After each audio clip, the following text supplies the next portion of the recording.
Hey guys, what is up? Super K-Man Rocks here, and we are here for my LCK play-ins overview and analysis video at the start of the summer split playoffs. We are down to our final 8 teams, technically, and by the end of this video, we're going to be down to our final 6 teams in the LCK for 2025. Remember, no regional qualifiers this year in terms of, doing well in the summer playoffs just guarantees you a better spot there. No, you qualify entirely through the summer playoffs for the World Championships, and this is the last stop for the teams that could not either make, the Legend group or get, upper tier in the Legend group, in Nongshim's case, to be able to make it into those playoffs. So I'm excited to go over all 5 best of 5s that we had for the play-in stage. Bit of a caveat here today. I understand this video is coming out one day late, and I do apologize for that. One playoff series has already been played. I haven't seen it. I don't know the score of it yet. I try to keep spoilers to an absolute bare minimum here in terms of just the way that I set up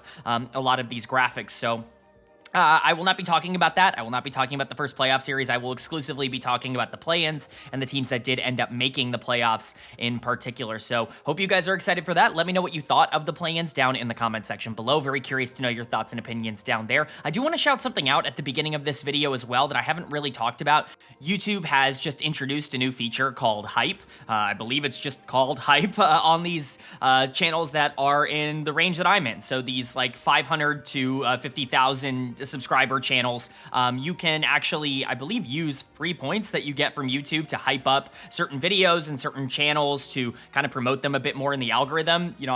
I'm forcing you to do anything, especially if you're a new viewer, obviously, but if you're somebody who watches the channel a lot, I kind of wanted to shout it out that, if you're interested in hyping it up, I really would appreciate it a lot, but I don't want to spend too much time on that. I just figured I'd at least point it out for those of you who don't know about the new system. You can basically gift points, and I believe it actually does more for channels with less subscribers. So me sitting at around 2,500, at least as of recording, I think it might actually be more effective than it would be on channels a little bit bigger than mine. So just something to point out, if you're interested in doing that, it really would help the channel out a ton. But with that out of the way, let's get into the actual analysis. If you are new here, what we're going to do is go series by series, talking about the advantages and disadvantages that each team was able to generate. I'll be giving a player of the series and a dead of the series for each series that we cover. And at the end of the video, we'll be looking at the playoff bracket itself, kind of discussing the 2 teams that end up coming out of the play-in stage and talking about whether or not they have any chances and who I think is going to be moving on to Worlds. Obviously mostly previewing those round 1 matchups that we'll be going over individually, but most of today will be spent talking about the series that we got in the play-in. So let's get into round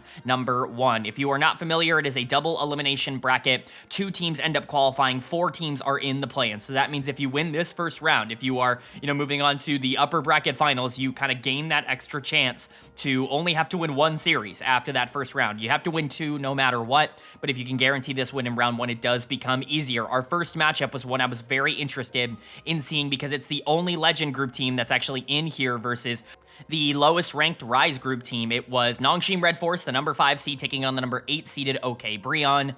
And Nongshim is just barely going to pull out the 3-2 series win. They were on the verge of getting reverse swept in this series. Bro was doing a great job of being able to make their comeback. Games 3 and 4 were really strong from them. I think they did a great job of being able to control a lot of the map, but at the end of the day, Nongshim just was a little bit better in game number 5. That game gets out of control very quickly, basically from like level 3 onwards. Like 5 minutes into the game, Bro makes a gigantic mistake, and all of a sudden the game is just kind of over. The series is just kind of over. A bit of a deflating way to end a series that was so back and forth and did have so many interesting storylines, but we can talk about those storylines. We can talk about the ways that these teams got here. Remember, like I said, it is double elimination, so it's not the last time you will see either of these 2 teams in this video, but Nongshim had a lot to prove coming into this series. They were winless in the Legend group. They could not beat any of the top 4 teams at all in any best of 3 throughout the entirety of the regular season, and that really put this big dark cloud, I think, over Nongshim and what their expectations were going into the end of the year. This was a team that at times was considered top 3, top 4 in the LCK, a Worlds caliber team throughout this year, and it just feels like they've gotten worse and worse and worse over the course of this year. Now, part of that is because the top 4 in the LCK are all really, really good. They're all very easily Worlds caliber teams, and, they're going to be able to go up against a lot of really talented players and, be able to do that. Well, Nongshim doesn't have that kind of consistency. Jiwoo has been really inconsistent consistent. Kingen and Lehens, I think, have taken a major step back going into the second half of the year. Part of that is because the rest of the team isn't able to follow up, but I think their individual performances have gotten worse. Calyx is a full-on rookie, shouldn't be given a ton of responsibility, even if he has been good. And Gideon, definitely not as good as he was earlier on in the year against better competition. There were a lot of reasons to expect Nongshim to struggle more, and that's exactly what has happened. This team needed a pick-me-up, and while they did get a win in this series, I'm not exactly sure this qualifies as a pick-me-up because of just how contentious so much of this series was against a team that they are absolutely better than in OK BRION on the other side. For Bro, I think there is at least something to talk about here where you put up a fight. I talked about this in my preview for the play-in stage, and,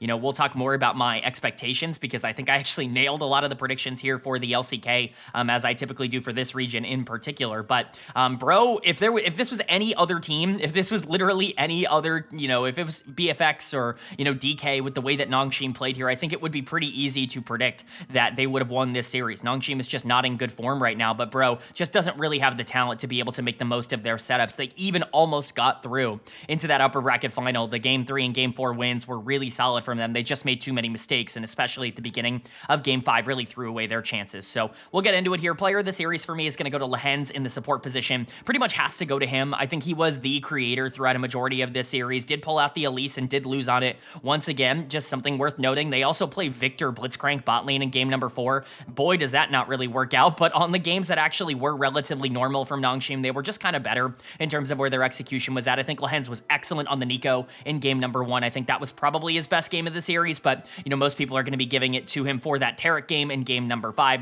Taric's a champion that I think is kind of hard to classify in the current meta because I think his ult is so ridiculously powerful, and he does actually have some decent trading tools, but you need good teammates around you in order to really maximize it. The big problem for Bro is that they fell behind early here, and you're going into Taric Vi, and I think the Vi is really what makes this so difficult because, the counter to Taric ult is to disengage and to try and stall the fight out until it ends up, going down, and then all of a sudden that champion is much less useful. You don't really have as much peel, and you've burned basically the biggest cooldown that they have. If you have a Vi that's diving in on top of you with Taric ultimate, man, these fights are hard. It just becomes really difficult to end up playing that out, and that's kind of the synergy we saw between Gideon and Lehens in this series. But I think a lot of the proactivity for Nongshim kind of came through the bot lane, came through the support position, and this is what this team looks like at their best. Lehens is still a world-class support. He's just not really been given a ton of setup, and yes, he's played worse individually. I'm not trying to say that he's been good this split. I don't think he has, but it's not a talent problem. It's not even really like a player problem. It's more so just a situation problem for somebody who's so aggressive and doesn't really have that second gear. If he can make that work against teams that are worse than him, it's clear it's just going to be able to work out at a really high level. And Lehens, as a world-class player, it's not shocking to see him completely gap someone like Polu. Again, the only real struggle he had in this series were on the 2 games where he just picked something that I don't think put him in a great spot. The Elise support, which I still think is really bad in this current meta after the nerfs, and then Blitzcrank Victor bot lane, which I just think is hard to pull off even into something like Ziggs. So, when he actually got to play the game, I think he was really good in that role. Gideon is the other player that I really want to shout out here. He was excellent in this series. I don't think he's going to get nearly enough credit for how good he was. Really nice to see Gideon get back on track here. This was a guy that was looking like he was breaking out at the beginning of the year as like an up-and-coming, really strong jungler. Obviously, that didn't really happen in the Legend group. He had to go up against some of the best junglers in the world over and over again and kind of just ate his losses. And, it's understandable that he struggled quite a bit, but it's good to see that a lot of that progress that he made earlier on in the year isn't just for nothing. He can still go up against a player like Krako that I think is pretty solid and, just be more proactive on the map. You can talk about how this series isn't Krako's fault, and I agree with you, but Krako also didn't really get to do anything, especially in games 1 and 2. I felt like he played actually kind of bad. Like game 3, yes, he was kind of just watching his team lose, and he was pretty decent on the Olaf and on the Maokai, but Gideon was definitely more proactive in the wins, and I think that really pushed the team forward. Jiwoo and Calyx as the young players, I think, stepped up enough here today. Jiwoo was solid. I think the KDAs may be a bit better than his gameplay would indicate, but he certainly was better than Hype on the other side. Not that that's a huge surprise to anybody who's watched this channel. I'm definitely a bit lower on what Hype has been for Bro over the course of this year, but he was solid enough. Calyx has actually genuinely just been good for Nongshim. He wasn't a star in this series or anything, but certainly good enough as setup. I think he looked better on the supportive picks like Galio and Orianna in this series. And then there was Kingen on the top side, definitely more of a background player in this series. Kingen has definitely not been the guy he was at the beginning of the year so far in the rest of 2025, but this was good enough for Nongshim, and I honestly think they played solid in this series. I think there's a lot to like about their gameplay. Maybe you're frustrated by the fact that they lost games 3 and 4, and trust me, I am. I still don't feel very confident that this team is going to be able to make it through play-ins, but Bro is the worst team in the bracket, and I think Nongshim at the very least was able to overcome that. But for Bro on the other side, they're just not very good. Like, they have a ton of problems, they have a ton of weaknesses individually as a team. They're not very coordinated in the way that they play the game. They really just rely on mid-jungle to be able to generate gold leads for the team and then hope that you can get Hype and Morgan into the late game for them to be able to team fight with Closer, who's just been a really good player for the team. And Bro has really struggled to be able to do that against teams that can just outlane them, can just generate resources at a faster clip. For me, Polu is dud of the series. Pretty big support gap here. Polu ended up playing game 5 really poorly when we talk about them throwing away game number 5 basically before 5 minutes. A lot of that was Polu just playing terrible on the Leona and pretty consistently getting caught out. I think you can look at, the Braum game as well in game number 2 and see a lot of negatives. Overall, I just don't think it was a particularly good series for the Bro support. I think Lehens ended up really outplaying him and really kind of pushing his team forward, whereas Polu just couldn't quite keep up. He is the definition of a below average support at this level, and he played like it in this series. Only other player that I can say actually made like a large amount of errors is probably Krako, but even then it was mostly at the beginning of the series in the Jarvan and Trundle games. He was much better in games 3 and 4, and I don't think he was the problem at all in game number 5 as he basically just watched his team lose the game. It is what it is. Krako has not been nearly as good as when he re-emerged here for Bro, but certainly not the worst player on the team or anything like that. Closer was solid enough. He's been the best player on Bro throughout this year, and it's not been close. Hype was kind of a non-factor. Part of that's his fault. Part of that is the setup and just playing AD carry in a series where your team is losing. And Morgan also was generally fine. Like, I'm not going to fully blast Morgan. There were certain games like games 3 and 4 where he just was way better than Kingen on the map, and I think that that is really cool to see. But Bro just don't have the mechanical talent to be able to compete at this level. They were the extension team in the play-ins, right? Like, this is a team that is there to get other teams further, and I doubt that they're going to win a series. This was probably their best shot, and it just didn't end up happening. But Nongshim is now 1 series away from, being able to recoup some of their negative, forces and get their way into the playoffs. I still think their back is up against the wall. I think DK and BFX both look, pretty solid going into the play-in stage here, so we'll see who they end up facing in that winners finals to kind of punch their ticket there, but at the very least, they've gotten themselves as close as they can be after a gigantic loss streak.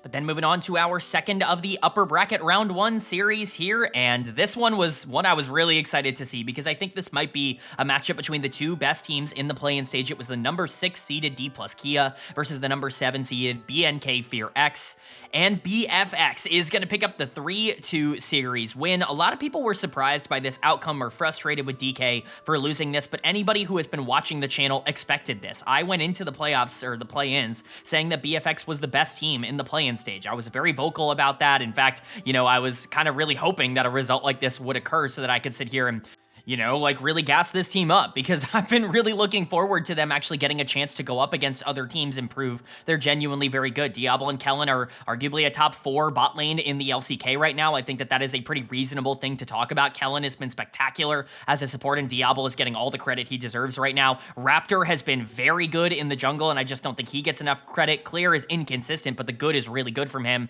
And even if Vikla is not a good mid laner, he has been better in summer than he was throughout any other part of the year. That's been clear to anybody who's watched BFX. This team has genuinely made a ton of advancements, and they've gotten better basically every single game. It's funny because I think at the bottom of the standings, there are a couple of, orgs that kind of get a reputation for maybe making players worse. I talk about this all the time with the Freaks, whether it was the Afrika Freaks or the Kwangdong Freaks or now the DN Freaks. It doesn't really matter. That org pretty consistently makes players worse when they bring them in. Sandbox, FearX, they have always made players better. And regardless of whether or not those players end up going on to have great careers, some of them do, some of them don't. Like, this org has always been able to get better over the course of a year, and I think that that has continued on into this iteration. For Dplus KIA, this is a very frustrating loss. I think they themselves see themselves as the best team in the play-in stage, and I think it's fair to expect them to be, but they're not better than BFX. I think that's become pretty clear. We kind of saw that in the regular season. That's really been cemented here. So Let's go ahead and talk about it. Diablo for me is going to get player of the series. I think this is really up for debate.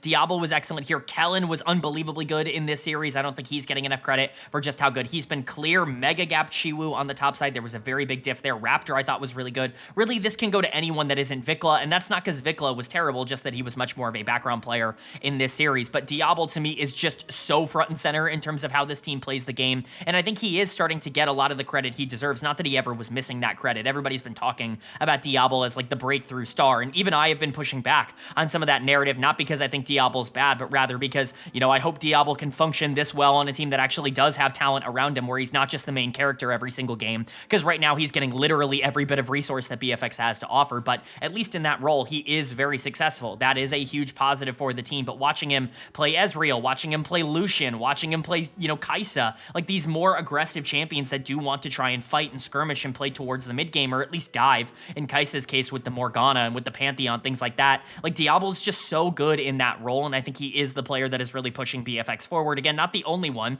because Kellen, I think, deserves as much credit as Diablo is getting right now in terms of being able to set this bot lane forward. It's all well and good for Diablo to be super mechanically talented as an ADC, but if you don't have that synergy, or if you don't have those players that can enable you, well, that's Berserker on DNF, right? Like a very talented player that just does not have the resources around him to ever let him play the game, and then he starts making bad decisions and yada, yada, yada. The snowball just gets out of control. Kellen is allowing Diablo to be Diablo, and I think that that's the best credit you can give to Kellen. Honestly, the takeaway here that I don't want to rub into the ground because I've already done it in the LCK recaps, but if you're new to the channel, I have been so vocal for the past, 2.5, 3 years on this channel that Kellen is better than Beryl, that Kellen has been better than Beryl, that he's just been a better player. Beryl's really struggled, especially since 2023, to like establish himself. Even in 2022, he was terrible in the regular season, figured it out going to Worlds, wins Worlds. You know, everybody forgets that he was bad in the regular season, but like Beryl has been getting all this hype, and DK fans on Twitter have constantly been talking about how they want Beryl back and that Kellen's not good enough and that,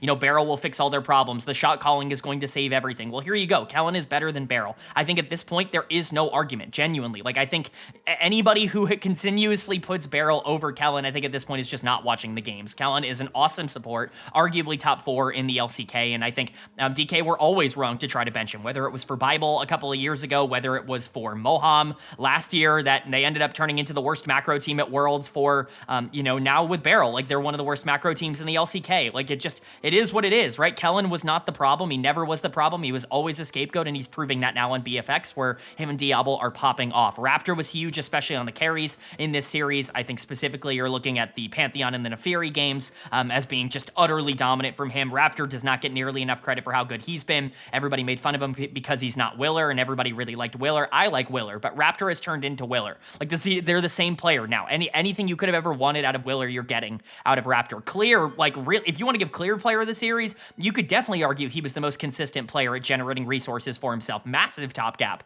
in this series, especially in game number 5 on the Jace, where I thought he was exceptional, but he was really good in game 2 on the Aatrox as well.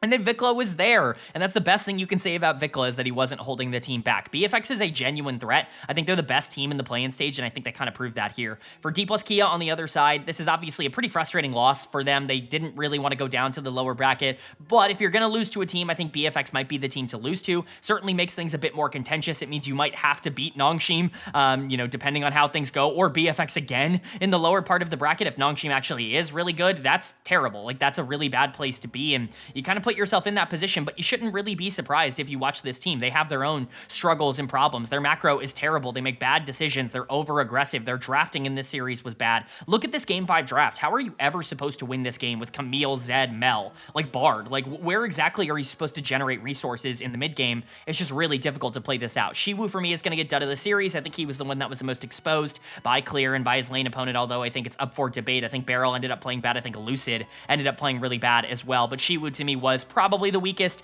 The Camille in Game 5 did not work. You don't need me to tell you that. I think a lot of people are criticizing the pick. I think the pick theoretically can work. It's just all about execution, and Shiwu was so far behind after the early game that it was basically impossible to play the game. I think you could say similar things about the Cassante in game number 3. The Renekton in game number 2 was really bad. Shiwu just did not look nearly as good as Clear did on the other side, and this is a player that actively was making this team better at the beginning of the year because of his team fighting. He cannot survive in lane right now. His 1v1 ability is just too bad. He's like a worse version of Rich in his current form, and that's really just not a great place to be. Already talked about it a bit, but the support gap was pretty massive in this series. Beryl really struggled. I think aiming really struggled in this series, not only because Diablo was really good, but I think aiming, his positioning in this series was really bad. When you're third on your team in deaths in a best of 5 like this as an AD carry, you're in a pretty bad spot most of the time. Lucid, I think, was pretty much negative at generating pressure, and Showmaker's a really good player and has been really good throughout this year. You could argue he was better than Vikla here, but it just didn't matter. The rest of the team was losing. This has been the formula for DK against everybody that isn't Bro, because Bromaker definitely still shows up in those series, but like the formula for DK has been everybody, you know, is losing except for Showmaker, and they just don't have the firepower to keep going. This is not a complete team, and I think they showcase that BFX right now has a better roster, which you never would have expected, but all credit in the world to FearX for being able to get better throughout the year. This was the unanimous 10th place team who didn't win a single series in the LCK Cup in the winter split at the beginning of the year, and look at them now. They are genuinely one of the scarier teams in the entire league, and probably the scariest outside the top 4, and they're going to have a chance to prove that by potentially winning winners finals and getting it as a top 5 seed. But that's going to bring us directly into our first qualification series for the playoffs. It's the 2 winners from round number 1. The winner of this series goes into the playoffs as the number 5 seed. The loser will go down and have one more shot to be able to qualify into that top 6. It's a matchup between the number 5 seeded NS RedForce and the number 7 seeded BNK FearX.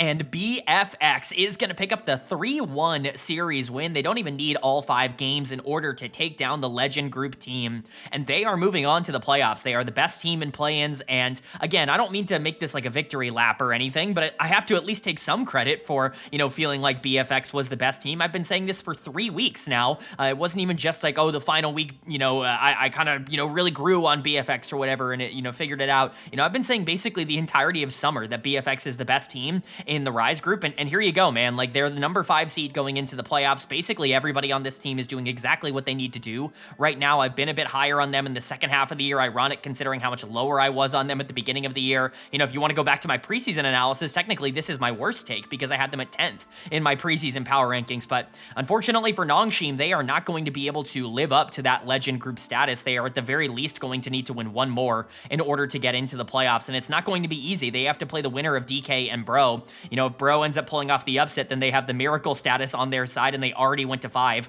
against Nongshim, and then, you know, DK might even just be more talented than Nongshim, so it certainly gets a bit scary for them moving forward. But we can quickly talk about this series. Player of the series for me is going to go to Raptor in the jungle, although Diablo definitely deserves it as well. If you want to give it to him, like, he's just so good. He's so consistent at being able to get and utilize resources for this team that you can basically give him player of the series anytime this team plays. It's just the way that they operate, the way that they structure their entire roster. But for me, Raptor definitely deserves most of the praise here. He's been exceptionally good in the back half of the year, and let's not pretend like this is something that's new. He did this exact same thing last year, and he continues to really just kind of step up when this team needs him the most. He's honestly become a bit of a summer warrior, if you kind of want to word it like that. I'm really impressed with the way that Raptor is playing the game. I think it's very clear that at the bare minimum, he's a top 6 jungler in the LCK. I think you could even make the argument he could be a tad bit better than that, depending on just where you want to put someone like Gideon, who got completely out-jungled by him in this particular series. But Raptor's really good. That Lee Sin in Game 4 was titanically problematic for Nongshim. They had no answer to Raptor being able to completely take over the game on that, and it's not like he was irrelevant on the Xin Zhao or the Wukong throughout the rest of the series. When he gets on these bruiser skirmishers that he can just play really aggressively, again, that's where he's going to be at his best. This was a player that I introduced to the LCK as somebody that I was excited about, but had this really feast or famine playstyle. When he won hard. When he lost really hard for the team. He would often lose a lot of resources trying to skirmish and trying to make plays happen. Well, he's reined his playstyle in a little bit, but that skirmishing potential and that upside that he has as a player is absolutely still there. So Raptor really developing into a player that I think, you know, could be, you know, a Croco-esque type of player in the future. Somebody that is, you know, around the 4th or 5th best jungler in the LCK and, you know, could actually make a difference for a team like BFX, which he is doing right now. Like I said, Diablo also excellent specifically on these, you know, mechanical carries, things like the Zeri, things like the Ezreal that do take quite a bit of execution in order to make work. Again, this guy's just ridiculously good in terms of his hands, like his raw mechanics, and that means that if you do give him resources, he's going to be able to do the most with it. Kellen continues to be awesome, was just better than Lehens in this series. Kellen genuinely is just performing like a top 4 support in the entire league right now. By de facto, that kind of makes him one of the best supports in the world. He has been for quite a long time. I've been saying that on the channel, especially during his DK days, and I just don't think people give him enough credit for that. Here you go. Here's the best example.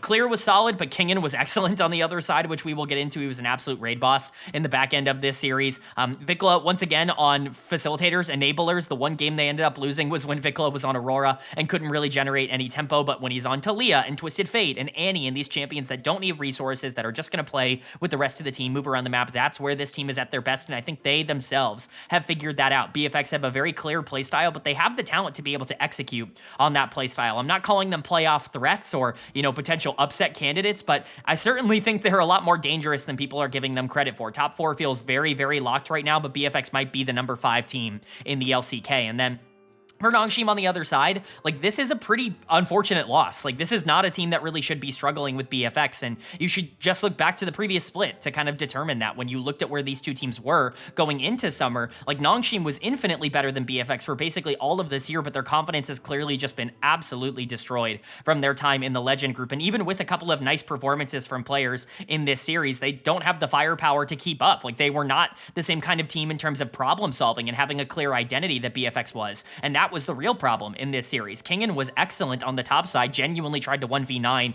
both game 3 and game 4, but just didn't really have the resources in order to pull it out in game 4. But outside of that, they were destroyed in the early game here. Raptor was so efficient with the way that he played the early game and getting resources onto priority targets that Nongshim really had no answer once we got later and later on into these games. It's why we're seeing sub 30-minute wins for BFX every single game, because they lost tempo and then could never really recover. Calyx, for me, is actually going to get dud of the series. I've been very complimentary of Calyx during his time in Legend Group. It really felt like he was the only player that was actually playing even remotely fine for this team throughout a majority of the summer regular season, but that Smolder game did not work out, and I think specifically that Orianna game in game number 1 was also quite terrible. I think you can give some, respect to, he's playing Smolder and he just has to, quote, play safe as Lee Sin just dives him under tower and kills him over and over again. But I think if the Orianna game, it didn't happen as well, then maybe you have a better argument. That game 1 was just really bad from Calyx, and I just don't think he was particularly good here. I would not mind giving this to Gideon, although I think a lot of his deaths were kind of just comp-oriented. I don't think his KDA is necessarily as indicative of his, actual gameplay as maybe Calyx's is, but Gideon also was completely out-jungled throughout this entire series by Raptor, who was dominating the entire map. I think, Jiwoo and Lehens tried their best, but Diablo and Kellen were certainly better on the other side. Nongshim just did not have the firepower, so that means that they now go down to that lower bracket. They play the winner of DK and Bro, which is certainly an interesting matchup that we will cover next, but they're one series away from having their year be ended here, which is a nightmare for a team that looked like they could be a world's contender throughout a majority of 2025. But this is a massive win for BFX. They're done with the play-ins. They move on to the playoffs. They will take on KT Rolster as that number 5 seed versus that number 4 seed. Certainly a fun matchup, one that they're going to be pretty major underdogs in, but quite frankly, this team is clicking on all cylinders right now. This is the best they have been all year long, and I cannot stress enough that they continuously get better. BFX is not a team you can overlook going into playoffs, and I definitely did not expect to say that at the beginning of the year.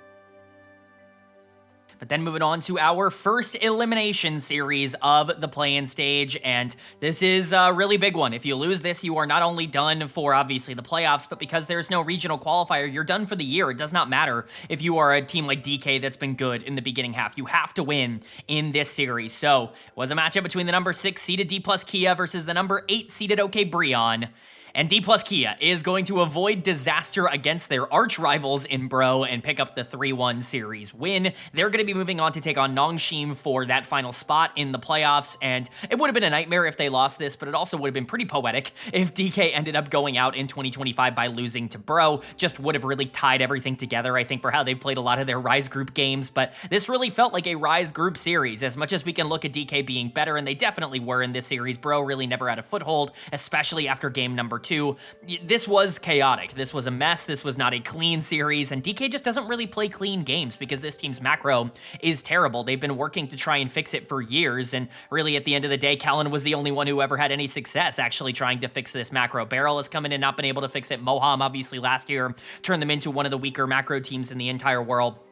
This team has just not been able to figure out how to play the map, and it continues here. Luckily, they're talented enough to generate leads on their own, and Lucid, I think, had a great series here, which really pushes them over the top. But Bro, you know, tried to put up a fight. Unfortunately for them, this is going to be where their season ends. No real surprise here. This was the weakest team in the play-in stage. I think they themselves kind of predicted that this would happen. I think a lot of other people kind of knew that they were not going to be able to pick up a series. Credit to a couple of the players on this team. We're going to talk about, you know, how they played throughout most of the year and what their prospects looking like going into next year for the team and for the players. But starting with DK, starting with the winners of this actual series, player of the series for me is going to go to Lucid. In the jungle, they needed a performance like this out of him. He's really been quiet over the second half of the year, like bad quiet, in a way that really takes away a lot of the positive feelings I was feeling about Lucid going into the year and at the beginning of the year with the way he played in the LCK Cup. Like all of the good that Lucid had generated, all the goodwill that Lucid had generated for himself, I think all has evaporated by this point, but they needed him to step up here today, and that's exactly what he did.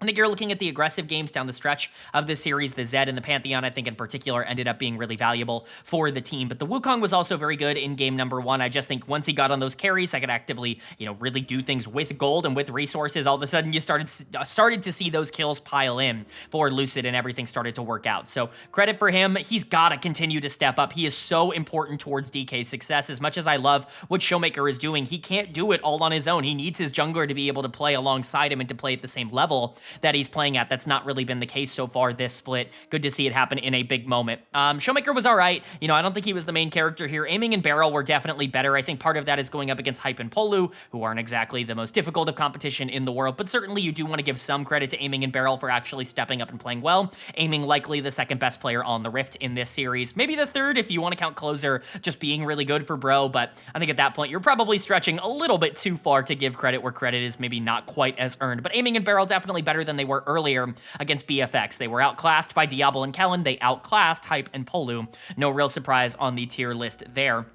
Shiwu was fine on the top side. I think this was much more of like your classic Shiwu, where he's just stable enough in lane to be able to be good in team fights. He's still picking things like Aurora pretty consistently in a lot of these series. I'm not sure I really like that for the composition of DK, but it has been working out, so we'll see how that continues forward. But really, this was kind of a standard win. This team's macro is a mess. They're not very good at determining what they need to do on the map at any given time, but they have the talent to be able to generate resources, especially against players that aren't quite as good as them. I think there is something with DK that could potentially get them to Worlds. I just think it's kind of a long shot right now. And then for Bro on the other side, unfortunately, this will be the final series that they play. How apropos that they are eliminated by their rivals in Dplus KIA, by the team that they consistently are able to upset. Bromaker, unfortunately, not doing enough favors towards them in this series. But there are some positives, and I think generally there are positives to talk about for the year as a whole. Closer had maybe his best year of his entire career. I know that that's not the, you know, most popular take in the world, with his 2022 on Sandbox being something that people really point to. Obviously, a really hype prospect coming out of the T1 system, but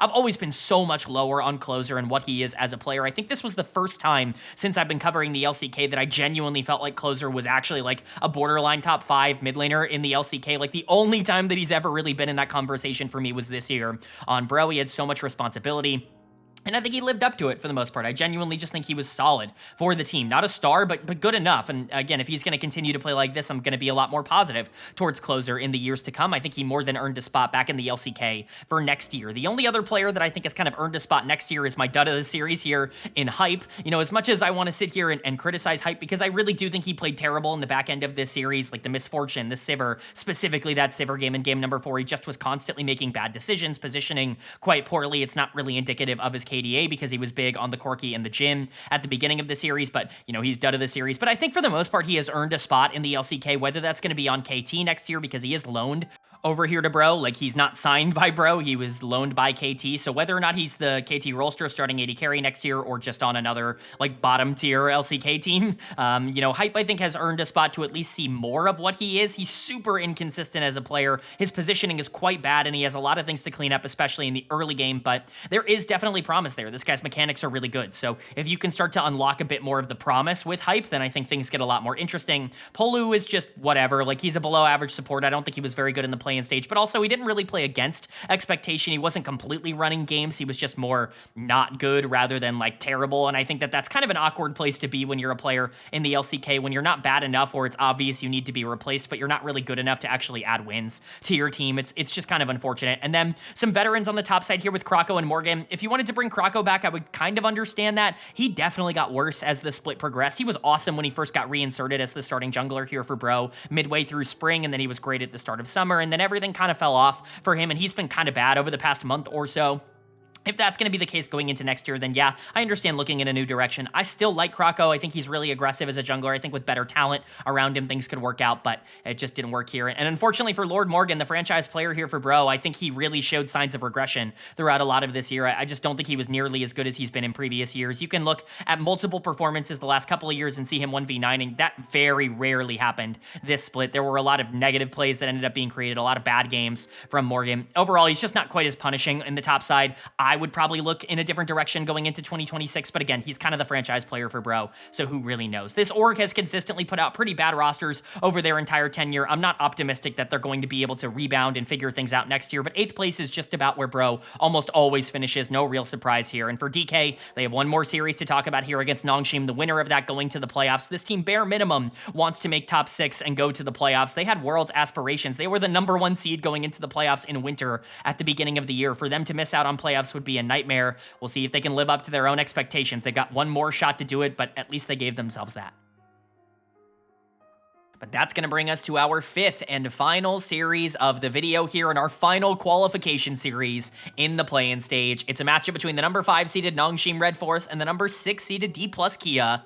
And Dplus KIA is going to clean sweep their way 3-0 into the playoffs, knocking Nongshim out of the playoffs and out of 2025. This was a team that was in the Legend group that was looked at as potentially top 3, top 4 for parts of this year, who went to 5 against Gen G in the playoffs in winter and, really stepped up. You had players like Lehens and Kingen looking like world-class players for a majority of the year, and yet it just was not enough. You didn't have the complete roster, and they ended up surprisingly in basically the exact spot we thought they were going to be at the beginning of the year, around 7th. Kind of crazy how it all comes full circle in that regard. But Dplus KIA are able to pick up the victory. They are able to just manage to get themselves into the playoffs. And, obviously there's a lot to complain about when it comes to DK, but I retract some of my previous statements. I said that DK had the worst macro in the LCK. I think Nongshim just proved that that maybe wasn't the case in this series. Let's go ahead and talk about it. Player of the series can basically go to anyone. I think this was more of a team effort from DK. I think basically everyone played well. Lucid ended up getting it on broadcast, and I think that that is kind of understandable. I get why you can look at the way Lucid played this game and this series and just see him opening up the map. I think Shiwu deserves a lot of credit for that game 3 on the Olaf, but outside of that, generally was fine. Kingen was actually really good in this series, and so Shiwu didn't really have the chance to express that dominance more. I'm personally giving it to aiming, though, in the bot lane. I think it's funny. I'll talk about this with aiming because I think this narrative has kind of come full circle. I was really low on aiming last year. I've always been a lot lower on aiming, even going back to 2022. People were really criticizing me for, my takes on aiming and not really putting him in that conversation for being one of the better AD carries in the world. It never really felt like he was able to, break through that glass ceiling, and the guy dominated statistically last year. He looked like one of the best AD carries of all time with the kinds of performances that he was giving, but he has always failed the eye test for me in terms of just the way that he's generated those resources. He plays so scared and so safe for a lot of the time. And honestly, in 2025, it's finally started to come back around. Public perception, I think, has finally started to land in the correct spot for a player like aiming, where he's not really a game breaker. When you have good talent around him that can enable him, he's going to look great, but he's not somebody that's actively going to make a team better by being on it. He's just kind of the product of a good team, and he can do really well with good resources, but the kind of player that you only really want if the rest of your team is good. If the rest of your team isn't good, he's not really going to be able to do anything about it. Teddy has always been a similar player as well, except I think aiming has better hands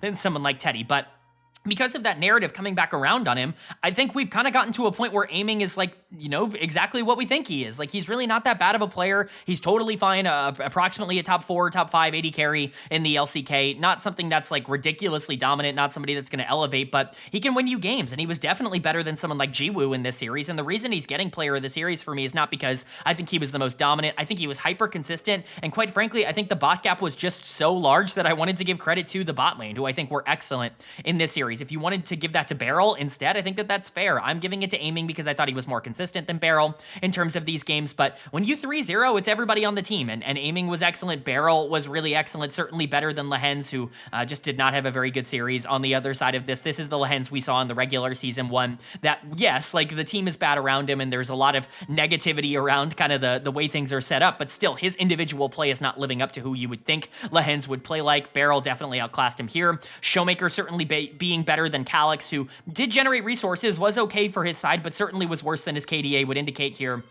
Lucid was massively stronger than Gideon in the jungle matchup.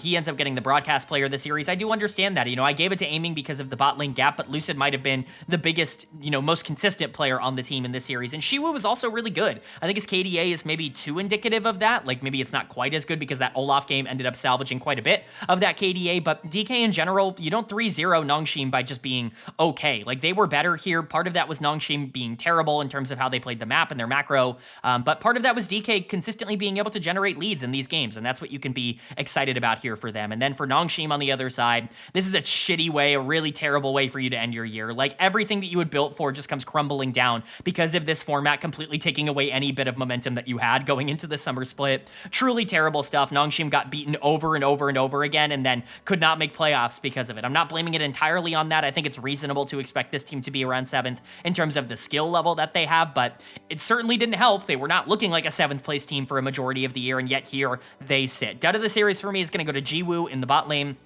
There was nobody else that this could go to. Maybe Lehens. I think those two were just so much worse than everybody else on the Rift here today that it was quite clear. Jiwoo's play on Ziggs is just not playable. Like, he did not look like a competent AD carry on Ziggs. It's not even like, oh, he didn't look like a player that should be in the LCK play-ins. He did not look like a player that should be in the LTA. Like, that was the kind of gameplay we saw from him on Ziggs. It just looked terrible. I'm pretty out on Jiwoo. He had a terrible 2025 in my opinion, and I'll be surprised if he gets another opportunity outside of the Challengers League going into next year. You never really know when it comes to the LCK, but I certainly don't think he proved he was the kind of player that could live up to the hype that he kind of developed for himself in 2024. Like I said, Lehens had one of those bad series that he has when the rest of his team ends up playing from behind. His AD carry sold some things, and so, I wanted to give Lehens at least some benefit of the doubt there. It's why he's not getting dead of the series, but he certainly wasn't good, and quite frankly, the bot gap in this series was the largest gap between these two teams. Calyx's KDA, as I already said, was, overblown. Gideon was just bad in general in the play-in stage outside of that series against Bro, and it's Bro who's just not a very good team. Kingen was the one player that was actually playing well throughout the play-ins, but let's not forget that Kingen was terrible throughout a majority of the regular season. I saw a comment that was like, imagine if KT had Kingen over Perfect. I'm not going through this again. I can't.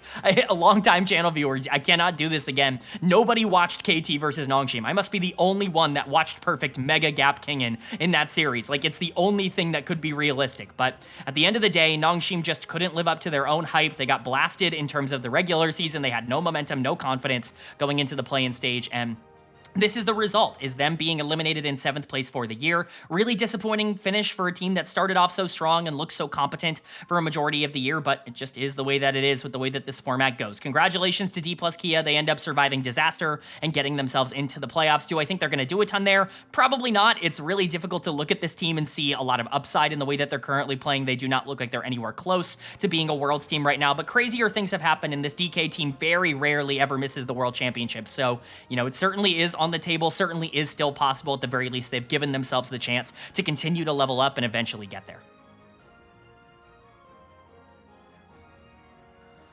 All right, but that is going to do it for my LCK play-ins overview and analysis video up on the screen, the official LCK Summer Split Playoff Bracket. This will be the Worlds decider. Top 4 teams from this tournament end up going to Worlds. That's why we have double elimination all the way through. Typically speaking, in the LCK playoffs, it's only double elimination after round 2, or I guess from round 2 onwards. Well, we've added that second lower bracket part for round number 1 as well, because there is no regional qualifier. If you lose in round number 1, you still need to be given a chance to go on that second run. Everything else is basically the same. We just add that extra layer. These are the exact same playoff format, like the tournament bracket breakdown as we did in the NACL in the spring split. It's the only other time I remember a bracket like this, but we'll go ahead and talk about exactly what we can preview. I don't want to preview too much because T1 DK has already happened here, as you can see on your screen. I still don't know the result. I have not watched the games. I have not seen the scores, so I'm not gonna, talk about it too much, but you guys probably have, and so there's not really a lot of, things I can give.